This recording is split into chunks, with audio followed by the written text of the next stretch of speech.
अस्सलामुअलैकुम, कैसे हैं आप लोग सब? इंशाअल्लाह सब खैरियत से होंगे। अच्छा, आज मैं जो रेसिपी बनाने जा रही हूँ बहुत ही खुशबूदार, बहुत ही मज़ेदार, सिंपल, आसान भी है और बहुत अच्छी रेसिपी है। वो है मटर पुलाव की। तो चलिए देखें आज हम किस तरह बनाते हैं। सबसे पहले हम ऑयल लेंगे। आप घी भी यूज़ कर सकते हैं।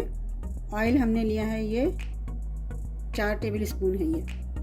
आप ज़्यादा भी यूज़ कर सकते हैं और घी भी यूज़ कर सकते हैं। अच्छा है, इसमें हम ये मसाले डालेंगे। दालचीनी है ये तेज़पात है, ये बादियान का फूल है एक, और ये लौंग है, 6-7 दाने लौंग हैं। ये थोड़ी सी आधी चम्मच से भी थोड़ी सी कम है सौंफ, और ये बड़ी इलायची है, और ये काली मिर्च है गोल वाली। इन सबको हम पहले इसको फ्राई करेंगे। ये देखें, सबको हमने डाल दिया इसके अंदर और इसको फ्राई कर लेंगे। इसमें थोड़ा सा फ्राई करेंगे। इसके बाद हम ये लहसुन लेंगे। इसको हमने थोड़ा मोटा मोटा सा चॉप कर लिया है। पीसा हुआ लहसुन नहीं डालना है, चॉप वाला लहसुन डालना है। इससे ये होता है कि इससे खुशबू आएगी आपके पुलाव में। इसको अच्छी तरह फ्राई कर लेंगे।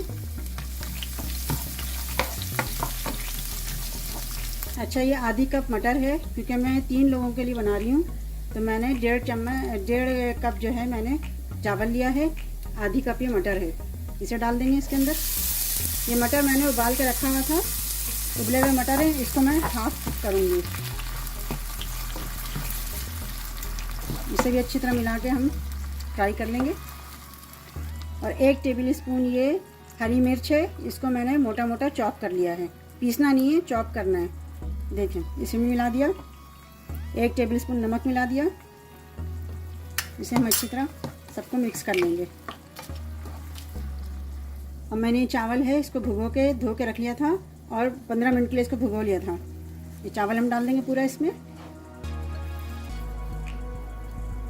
इसे हम मिक्स करेंगे अच्छी तरह।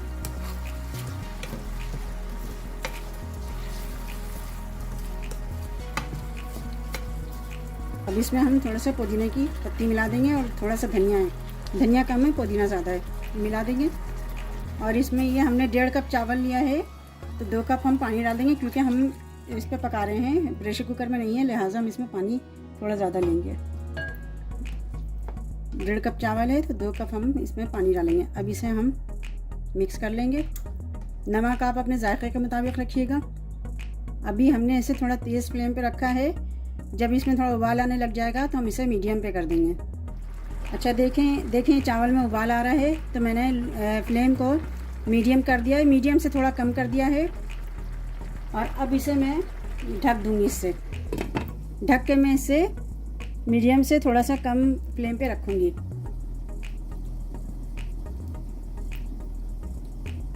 जब तक चावल हो रहे हैं, पक रहे हैं, तब तक हम ये देखते हैं कि हम इसमें थोड़ा सा कलर डालेंगे पुलाव में। ये ऑप्शनल है, अगर आप कलर ना डालना चाहें तो ना डालें, लेकिन केवड़ा ज़रूर डालिएगा।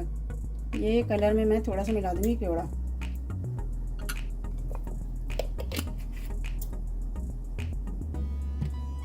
ये देखें, मैंने केवड़ा घोल लिया है कलर के साथ।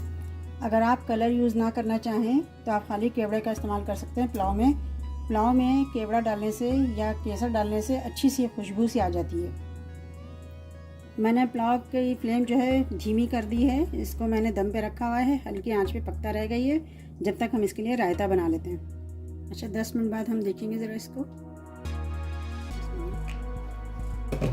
हाँ, देखिए, इसे थोड़ा ऊपर नीचे कर लेंगे हम। इसको मैंने बिल्कुल लो फ्लेम पे रखा हुआ है। इसे ढक देंगे, बिल्कुल लो फ्लेम पे दम पे रख देंगे हम इसे। देखिए कितना अच्छा, कितना मज़ेदार है ये पुलाव। आप इसे ज़रूर ट्राई कीजिएगा और मुझे अपने कमेंट में ज़रूर बताया करिए कि आपको मेरी रेसिपी कैसी लगी। ये देखिए, इसमें मैंने मिर्च, हरी धनिया और पुदीना मिला के जो मैं पीसा है, इसके साथ मिला के मैंने पीसा है और रायता तैयार किया। आप चाहें तो इसके साथ ज़ीरे का रायता भी यूज़ कर सकते हैं। आप जो रायता पसंद करें इसके साथ खा सकते हैं। बहुत मज़ेदार पुलाव है ये, और ये आप खाली भी खा सकते हैं, बगैर सालन के भी खा सकते हैं। इतना अच्छा मज़े का और खुशबूदार है। आप जब भी ये पुलाव बनाएं, खाएं, तो मुझे अपनी दुआओं में ज़रूर याद रखिएगा। अपना बहुत ख्याल रखिएगा। अल्लाह हाफिज़।